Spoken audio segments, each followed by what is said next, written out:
this morning? Guess where I am? That's right. I am in Bel Air, Maryland. I come here once a month and do readings and groups and different galleries and such. Tonight we will be at Moonlight Collective. So there are a few seats left. If you're interested in grabbing one, go online and grab that. So today we're going to talk about moon work and water and finding the wisdom in reflection. So good morning and welcome back to Tuesday Talks at 10:30. This is a moment in time where I created several years ago. It's meant to be a safe space for you to explore, all your spiritual questions, a place for you to feel safe. We talk about different subjects from grief to your path. We talk about meditation, all things healing and bringing you back home to self. So it's that higher self, that more connection, that feeling more aligned and balanced. So whether you are live, watching this on replay, or reading the blog, welcome. You've arrived at the exact moment that you were supposed to be here. Let me know that you're here. Put a hello in the comment. Welcome back to all those who are returning to the Connection Tribe. And if you're brand new, this is your first time, welcome. I'm so glad that you found us. For those of you who don't know me, I am a spiritual healer, an author, a retreat facilitator, and evidential medium, Stacy Needenthal. And I wear many, many woo-woo hats. And my passion is to meet you where you're at in your journey of healing and growing. So we do monthly themes. And this month we've been exploring emotional wisdom and intuition. And that was what we talked about last week. But we're using that to look at moon work and energy and emotional release and reflection. So over the last 2 weeks, we've been taking this journey inward. Our first conversation at the beginning of July began with dreams. And we talked about dream journaling and how the subconscious mind often speaks in signs and symbols before our conscious mind is ready to listen. And I left you with a question. What part of me is still hurting? And for those of you who watched that or rewatched it, have you been kind of pondering what part of you is still hurting? Have you thought about it, looking at self-care and self-love and allowing yourself to reconnect back with yourself? So put yes in the comments if you've been doing that. Good morning. Okay, now I can see the comments. So when we talked about that and what part of you is hurting, I don't want you to dwell in pain. But because healing begins with honesty, we can't always heal until we acknowledge what we don't know. And if we're unwilling to acknowledge, it makes it harder. Last week, we shifted our focus to emotional wisdom and intuition. I shared the image with you of a muddy water after a storm and not being able to see your reflection and not being able to see the trees because the water is murky. But then something remarkable happens when the storm passes. The lake doesn't force itself to become clear. It simply becomes still and slow. As those movements settle, the water naturally becomes clear. Our emotions work very much the same way until we pause to reflect and search for clarity. We're in this constant reactive mode. We're rushing or we're avoiding what we feel. And life can feel very cloudy. But when we allow ourselves moments of stillness, just like that water, clarity begins to emerge. And the reflective question last week is, what am I feeling? It was putting a name on the pain. So today I want to take it one step further and expand our thinking, not into necessarily fixing ourselves, not into becoming someone different, but learning how we can live in rhythm with ourselves. Ooh. Learning how we can find clarity within ourselves. Because I know it happens with me, but I believe we've forgotten in the things that we've forgotten is that life moves in cycles, in phases, like the moon. Nature understands this. The seasons understand it. The tides understand it. The moon reminds us of this every single month. Now, the moon has fascinated people for thousands of years. We know scientifically that its gravitational pull influences the ocean's tides. The waters rise, the water falls, there's movement, there is rhythm, there is change. Yes? So, whether or not you connect spiritually with the moon, I think it offers us this beautiful reminder that nothing in nature is meant to stay exactly the same. It changes, it evolves, there are phases. So, why do we expect ourselves to? We feel we always have to be productive and motivated, always confident, always strong. But look around. Really look around. And notice the trees don't bloom all year round. The ocean isn't at high tide every day. The moon isn't a full moon every night. Nature teaches us that change isn't failure, it's a rhythm. There are phases. And perhaps we're healthiest when we stop fighting our own rhythms and pay attention to them. Why do I feel this way? Where am I at? That's what I think the moon work is really about. It's recognizing the phase that you're in, not about predicting the future. The moon's not always about magic, but about using the moon for a monthly invitation to pause and reflect. A reminder to ask ourselves, here's the next question: where am I now? Not where do I think I should be? Not where is someone else? That I'm not there. But honestly, where am I? Right here, right now, I'm present. Where am I? Because becoming aware always comes from transformation, the phase, it's recognizing it. There's another thing that water teaches us. Water reflects. When the surface is calm, it becomes a mirror. It reflects the sky, the moon, the stars, ourselves. But if that same water is constantly stirred up, the reflection disappears. If that is constantly on the move, there's murkiness and the reflection isn't there.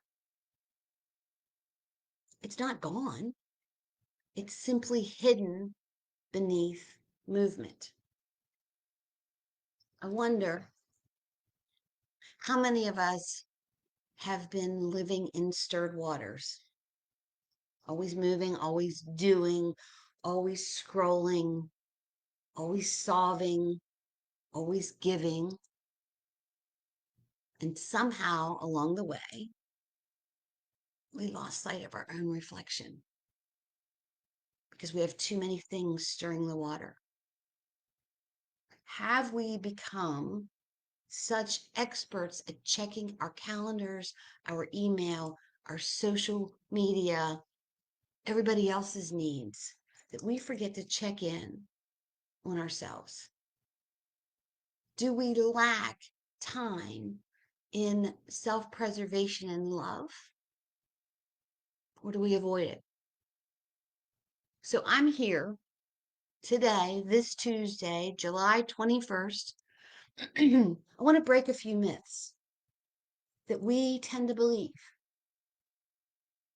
First of all, reflection. It's not selfish. Reflection is responsible. Do you know how often I reflect on my days? Even past events that I see. Because if we don't know what's happening within us, eventually it shows up around us. In our relationships, in our patience, stress, our decisions, our anxiousness. So it's paying attention to what is going on within us, and it's reflecting, not selfish, but responsible. Mythbuster number 2. Reflection isn't about finding everything that's wrong with ourselves. It's about noticing what's true. Maybe what's true today is I'm tired. Maybe it's I'm grieving. Maybe it's I'm happier now than I've ever allowed myself to admit. Maybe it's I'm ready for something new. All of those answers are welcoming, and all of those answers are about emotional wisdom, which we talked about last week. Name it to tame it. Being aware and becoming aware is not judgment. It's noticing. It's learning. It's pondering. I often think about how much energy I spend trying to force life. Do you find yourself forcing life? You want the answers now. You want the healing now. You want the growth now. But water, back to the water, it never forces anything. It flows. When it meets a rock, it doesn't argue with the rock. It doesn't rush the rock. It moves around the rock. And given enough time, the water shapes mountains, not through force, through consistency. There's wisdom in that. Maybe resilience isn't always pushing harder. Maybe resilience is learning when to soften, when to pause, when to change direction without giving up. I believe reflection gives us that opportunity. It's an opportunity to stop living on autopilot, to ask ourselves what matters. Excuse me a second. Questions like, what am I still carrying that doesn't belong to me? What learned beliefs have I outgrown? Think about these. Are you carrying something that you shouldn't be carrying anymore? Are there things that you believed years ago that you still slightly believe? But why is it still popping up? Where am I holding tension? The body keeps score. Where's your tension? Grief, stress, I carry it in my right shoulder. It's figuring out where am I holding the tension, breathing into it, naming it to tame it. What deserves more of my attention? What deserves less of my attention? And perhaps My favorite, what wants to emerge from me in this next phase, in this next season of my life? Where do I see what's emerging, what's coming out of me in my wisdom, in my reflection, in my journaling? Now, those questions that I brought up aren't things that you can answer in 30 seconds. These are questions that we live with on a daily basis. Questions to journal about. Maybe have a journal that says what needs more of my attention, a journal that says what deserves less attention, a journal that says where am I right now? What do I feel evolving from? Or sections in the journal. They're questions that we return to month after month, just like the moon returns. That's why I think journaling is such an important practice. You can ask any of the students I have mentored, did you journal that? Did you journal that? Because it's not just rolling around in your head. It's again, you're going to hear me say, when you write it down, it wakes up the nervous system. And when you journal it, it's not because you need perfect answers, but because writing slows our thinking down. It allows us to hear our inner thoughts. Sometimes our deepest wisdom, it's been whispering to us all along, but we've been so busy, we don't hear it. There's so much noise, we don't hear the whisper. So I'd like to challenge you. Here's another challenge to a monthly practice. Okay? The next time you notice a full moon, and P.S., the full moon is August 27th, 28th, depending on where you're at. I want you to just notice yourself. When you notice the moon, stop, notice yourself. Pause. Maybe set aside 15 minutes, leave your phone inside, take a notebook, sit somewhere quiet, and just look at the sky if you can. Take in a few deep breaths and then ask yourself 3 questions. Number 1, what am I grateful for? Think about it. There's so many things to be grateful for. What am I grateful for? Number 2, what am I ready to release? What have I been carrying too long that I don't need anymore? Don't just write something down in the top of your head. Allow it to flow. Just go with it. First thing comes to your mind, and then expand on it. Number 3, what do I want to nurture within myself in the next coming weeks? If you put this into practice every month when you notice the moon, whether it's a full moon or not, and not worry if you find profound answers, but just listen.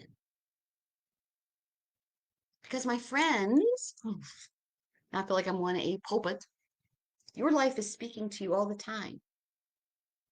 And reflection helps you hear it. So over the last 3 weeks, we've asked 3 different questions. The first, what part of me is still hurting?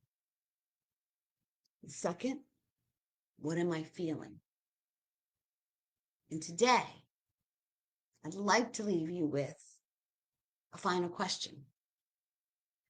What am I ready to change? Not because change is required, but because growth often begins the moment that you're willing to notice. And you're not changing because you failed or you don't think you're good enough. You're growing.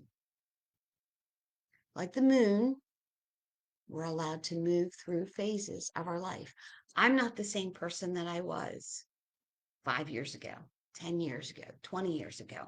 I've been through different phases of my life. So just like the tide, you are allowed to rise and fall. Like the lake, you become clearer. And in the stillness, you see your reflection. And being like the water, don't force your way through life. Trust it. Trust that gentle, consistent movement creates transformation over time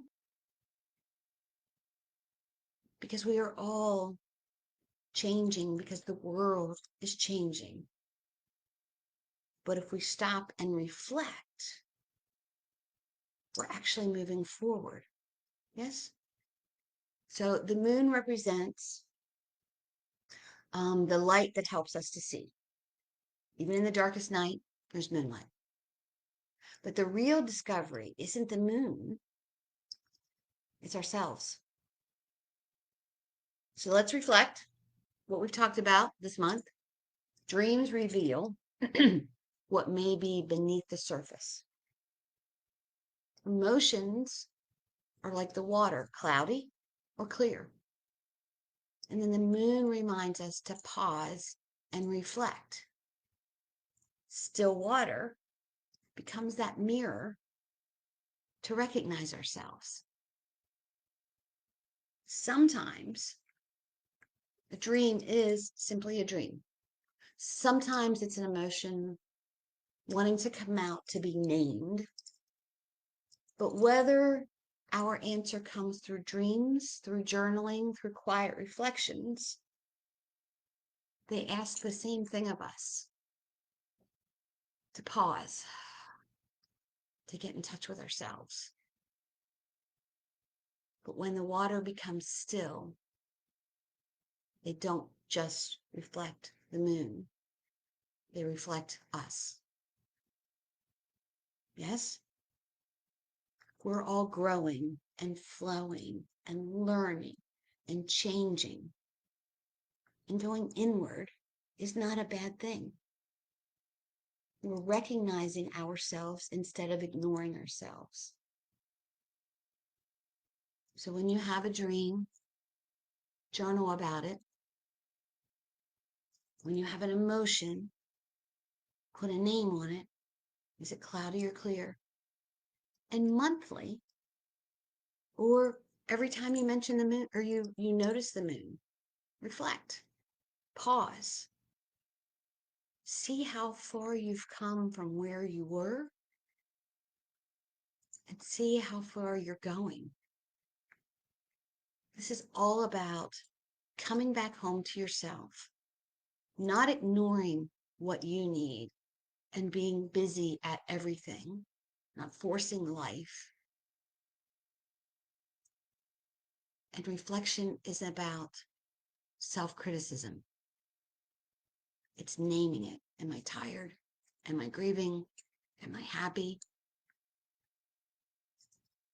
So my friends, come to you every Tuesday at 10:30, offer you a little bit of wisdom that I've learned along the way, places that I've stumbled, places that I've grown.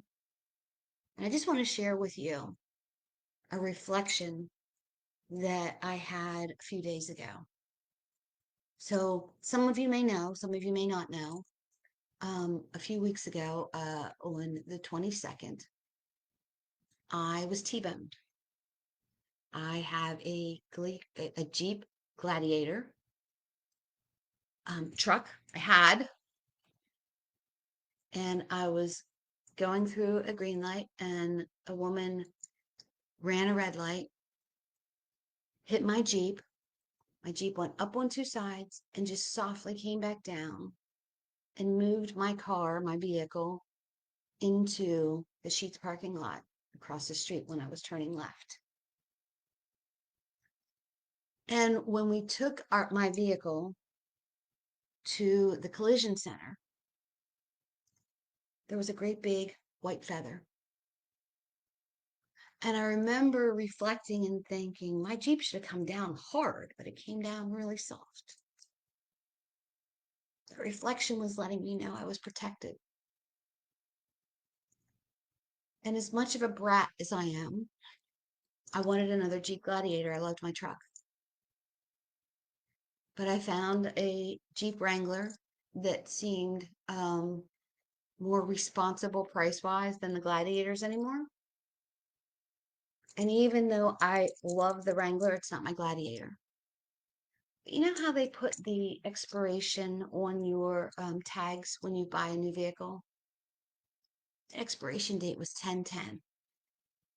Now, not only is that a synchronicity of duplicate numbers, but it's also my in-laws' anniversary, both who have passed. So the feather, even though the accident to me shook me up, I'm okay for the most part. I still freak out a little bit driving. I have a few aches and pains.